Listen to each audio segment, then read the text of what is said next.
Assalamualaikum warahmatullahi wabarakatuh. Perkenalkan, saya Puput Kusma Alvaro. Saya Putri Andriani. Saya Putri Andriani. Saya Nadara Karina. Kami dari kelompok 5 ingin menayangkan hasil video konseling yang telah kami buat. Ya, Assalamualaikum Mbak Putri, selamat siang. Gimana nih kabarnya hari ini? Kalau saya boleh tahu. Waalaikumsalam, siang Bu. Sebenarnya saya merasa sedikit capek dan sedikit gelisah sih Bu. Oke, makasih ya Mbak, karena Mbak tuh udah mau tidur sama saya kemarin sore, bahkan udah WA saya kan. Mbak sedikit nih nyeritain masalah Mbak.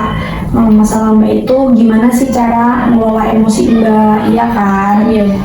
Oke, jadi di sini itu tugas saya itu buat ngebantu Mbak Putri gimana sih cara mengelola emosi Mbak yang tadinya berlebihan itu menjadi ke arah yang lebih positif, dan kita tuh bakal gunain suatu metode ya Mbak ya yang bisa ngalihin pikiran negatif Mbak itu ke pikiran positif dan ke alternatif lain gitu Mbak. Oke Mbak Putri, jadi di sini tuh saya ada lembaran worksheet. Nanti Mbak bisa isi di rumah ya Mbak ya. Ini tuh adalah latihan sederhana. Tujuannya itu membantu Mbak untuk mengendaliin emosi Mbak dan pikiran Mbak supaya lebih positif gitu ya Mbak ya. Tolong diisi di rumah ya Mbak. Iya. Oke, jadi Mbak Putri bisa nih coba ceritain kapan terakhir kali Mbak itu ngerasa emosi berlebihan. Saya merasa emosi berlebihan tuh dari kemarin sih Bu, di saat nilai ulangan saya itu keluar dan saya tuh merasa tidak percaya diri dan merasa kayak saya tuh selalu gagal itu Bu. Oke, jadi itu ya Mbak ya. Mbak itu malah langsung menuju ke pikiran negatif gitu ya. Iya Bu, saya tuh kayak merasa bodoh, kayak berpikir tuh saya tuh nggak akan pernah bakal sukses gitu Bu.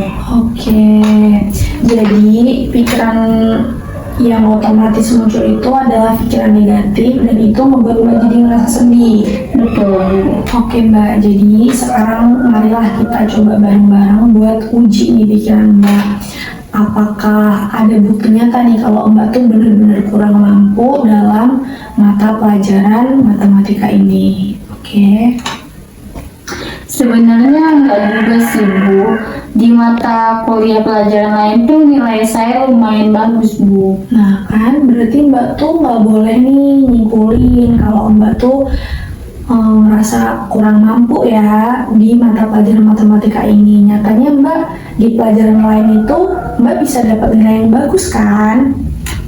Iya Bu, kalau dipikir-pikir memang sebenarnya nggak adil sih Bu, karena saya berpikir seperti itu. Iya kan Mbak, jadi pelan-pelan lah Mbak tuh coba buat ngalihin pikiran itu, karena menurut saya itu juga nggak bagus kalau Mbak terus-terusan kayak gitu, ya kan? Ya baik Mbak, jadi sekarang coba deh kita bareng-bareng ubah nih pola pikir negatif Mbak itu ke kalimat yang lebih positif atau realistis. Jadi yang tadinya Mbak mikir kayak saya ini kurang mampu loh, saya ini bodoh loh dalam mata pelajaran itu, coba Mbak pikirin apa sih yang pas untuk mengubah pikiran negatif Mbak itu ke kalimat yang lebih positif. Menurut saya gini Bu, saya memang belum paham, tapi saya bisa belajar memperbaiki diri. Oke Mbak, jadi bagus sih kayak gitu. Coba sekali lagi Mbak ulangin kayak tadi seperti berbicara kepada diri Mbak sendiri. Saya belum paham, tapi saya bisa belajar dan memperbaiki diri. Oke Mbak, itu bagus banget. Setiap kali emosi Mbak bisa banget nerapin ya kalimat itu di dalam pola pikir Mbak. Jadi itu tuh bisa ngubah yang tadinya pikirnya kayak negatif, merendahkan diri jadi lebih positif gitu. Oke, jadi selain mengubah pikiran, kita juga bisa nih melatih perilaku agar emosi Mbak itu lebih terkendali ya Mbak ya. Ada beberapa ya teknik. Yang pertama itu latihan pernapasan dalam. Pasti Mbak udah tahu kan. Lalu yang selanjutnya itu Mbak bisa mendengarkan musik, jalan kaki, atau menulis jurnal. Itu bisa lebih meredakan emosi Mbak. Ketika Mbak lagi emosi berlebihan, Mbak bisa banget untuk coba ini. Saya rasa saya bisa melakukan aktivitas yang Ibu sebutkan tadi. Bisa saya lakukan. Oke, bagus sih Mbak. Kalau gitu gimana kalau sekarang kita coba teknik pernapasan dalam itu Mbak? Baik Bu. Oke, jadi kita coba tarik nafas ya Mbak ya. 1, 2, 3. Coba keluarin Mbak pelan-pelan. Nah, gimana Mbak perasaannya? Saya merasa lebih rileks sih Bu. Iya, jadi itu ya Mbak ya, itu bisa jadi pacuan Mbak ketika Mbak sedang emosi, Mbak bisa lakuin. Baik Bu. Agar latihan ini lebih efektif ya Mbak ya. Tadi kan saya juga udah kasih worksheet buat Mbak, tolong nanti diisi di rumah. Lalu yang selanjutnya itu ada latihan self talk ya, seperti relaksasi yang tadi kita juga udah pelajari tadi ya, pasti Mbak udah paham ya kan Mbak? Iya Bu.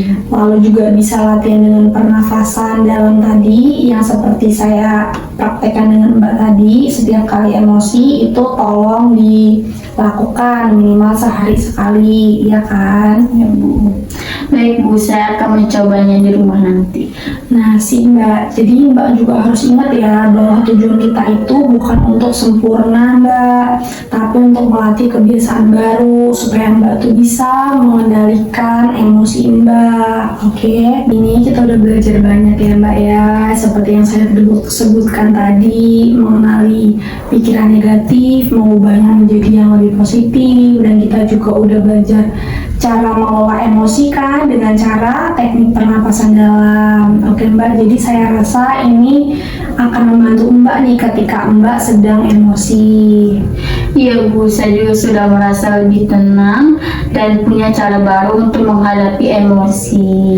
Oke, saya bangga banget sama Mbak karena Mbak tuh udah berani mencoba untuk melakukan kegiatan ini semua ya Mbak ya. Saya harap kedepannya Mbak itu bisa terus semangat dan bisa lebih mencoba hal-hal baru lagi yang akan membuat Mbak itu menjadi orang yang tidak selalu emosian dan berpikir positif terus gitu Mbak. Baik Bu, terima kasih ya Bu. Sama-sama ya, sampai kita ketemu lagi di pertemuan berikutnya ya. Semoga sukses. Baik Bu. Terima kasih telah menyaksikan video kami. Semoga video ini bisa bermanfaat.